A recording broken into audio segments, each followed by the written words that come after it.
चलिए जनता से पूछते हैं, जनता से पूछते हैं कौन राजनीति करता है और कौन रामनीति करता है, जनता किसको वोट देती है। मैं पूछना चाहती हूं, चलिए यहां पर खड़े हैं, आप बताइए कि बीजेपी राजनीति करती है राम के नाम पर? बीजेपी राजनीति नहीं करती है। हम कांग्रेस वालों से ये पूछना चाहते हैं, 70 साल तक इनकी जो है सरकार थी, तो अगर ये कहते हैं कि ये क्या नाम है बीजेपी का कार्यकाल है और बीजेपी का कार्यक्रम है, तो मैं कांग्रेस से ये पूछना चाहता हूं कि ऐसा कार्यक्रम 70 साल में आपने क्यों नहीं किया? आपने क्यों नहीं किया? जवाब दीजिए त्रिपाठी जी। ये अगर आप 1948 की बात कर रहे हैं तो बाद में कोर्ट में इतने वकील क्यों खड़े कर दिए? बाद में कोर्ट में ये क्यों कहा कि अभी मत फैसला कराइए, चुनाव के बाद कराइए? और पूछ रहे हैं लोग कि 70 साल आपके पास भी मौका था, आप करा लेते भव्य कार्यक्रम। जब कोई मामला कोर्ट में लंबित होता है तो ऐसी स्थिति में कोई भी सरकार कुछ नहीं कर सकती, आप भी जानती हैं। सुनिएगा मेरी बात, सुनिएगा।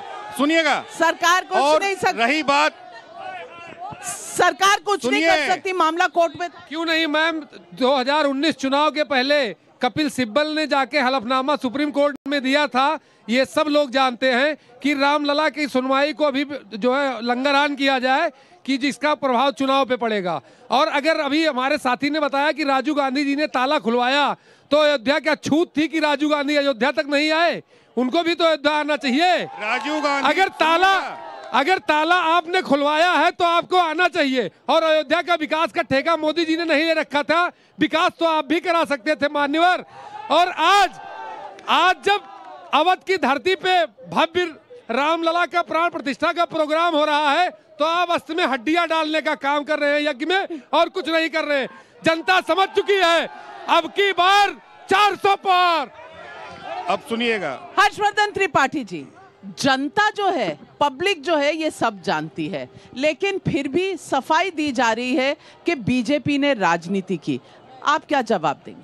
नविका जी, सबसे पहले तो अयोध्या की धरती से, अयोध्या धाम से आपको राम राम। राम राम। अवध के लोगों को ये बहुत अच्छे से पता है कि आज जो लोग राम मंदिर के नाम पर टेसुए बहा रहे हैं, आंसू बहा रहे हैं, उन्होंने अयोध्या के लोगों को कितने खून के आंसू रुलाए हैं।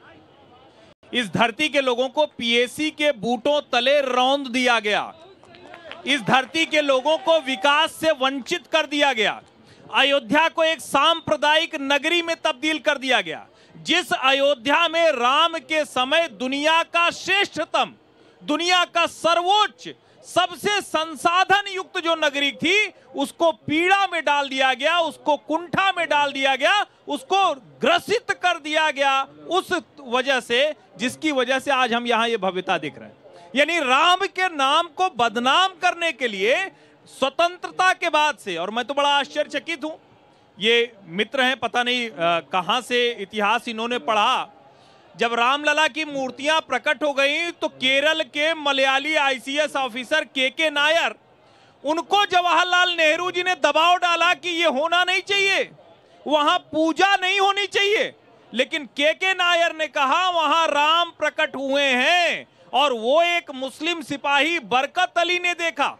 उसके बावजूद अगर इस रामनगरी को सांप्रदायिकता में बांध दिया गया, बर्बाद किया गया, तो उसका जिम्मेदार कौन है? ये अवध के लोग बहुत अच्छे से जानते हैं। अवध के लोग बहुत अच्छे से जानते हैं। और मैं पूछना चाहती हूं, जिस मोदी को अहंकारी कहा जा रहा है, आप समझते हैं जो 11 दिन का अनुष्ठान कर रहे हैं, जो मंदिर जा रहे हैं और जो राम से कहीं ना कहीं कनेक्टेड मंदिरों में जा रहे हैं, वो अहंकारी हैं? बिल्कुल नहीं। क्यों अहंकार क्यों होगा? ये तो अपनी आस्था है, हमारी हिंदू धर्म की आस्था है, हिंदू है वो, और उसी हिसाब से काम कर रहे हैं वो। देश के प्रधानमंत्री क्या मंदिर जा सकते हैं, प्राण प्रतिष्ठा कर सकते हैं? इस पर जो सवाल उठा रहे हैं उनको आप क्या कहेंगे? क्यों नहीं करवा सकते? सोमनाथ का मंदिर जब बनाया था तो सरदार वल्लभ भाई पटेल गए थे ना, वैसे ही तो मोदी जी तो कर रहे हैं ना। अच्छा ही तो काम है, करना चाहिए, बिल्कुल करना चाहिए। और ये क्यों नहीं आ रहे हैं? ये अहंकारी हैं, ये पापी हैं, इनको आना ही नहीं चाहिए। वो जो भूत पिशाच निकट नहीं आवे बोले ना, वो सही है बिल्कुल।